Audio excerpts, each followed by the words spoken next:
একজন শিক্ষক একদিন তার ক্লাসে একটি কাচের জগ এবং 3টি প্যাকেট নিয়ে ঢুকলেন। প্যাকেটে কি ছিল তা দেখা যাচ্ছে না।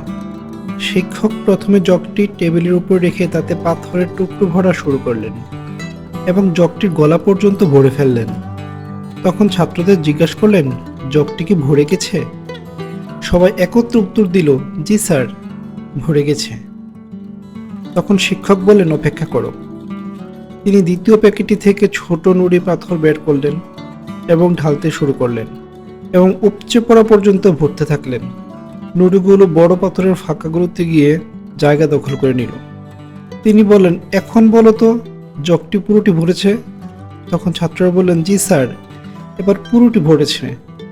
শিক্ষক এবারও বললেন, অপেক্ষা করো। তখন তিনি আরও একটি প্যাকেট থেকে বালি বের করে জগটিতে বালি ঢালতে শুরু করলেন।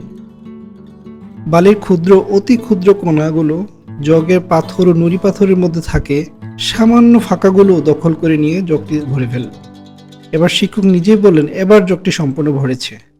এবার শিক্ষক বললেন, এই জগটি হচ্ছে আমাদের জীবনের মতো। এই বড় পাথরগুলো হচ্ছে আমাদের পরিবার, আর এই নুড়ি পাথরগুলো হচ্ছে আমাদের কেরিয়ার এবং অন্য গুরুত্বপূর্ণ কাজসমূহ। এবং সবশেষের ক্ষুদ্র বালিকণা হচ্ছে ইগো, রাগ, ঝগড়া এর মতো ক্ষতিকর অপ্রয়োজনীয় জিনিস। যদি তোমরা সর্বপ্রথম বালি দিয়ে তোমাদের জগটি ভরে ফেলো, তবে প্রয়োজনীয় পাথর এবং নুড়ি পাথরের জন্য জায়গা অবশ্য থাকবে না। তেমনি জীবনে রাগ, ইগো, নেগেটিভিটি দিয়ে ভরে ফেললে পরিবার, কর্মজীবন এবং সুখ শান্তির কোনো জায়গা থাকে না।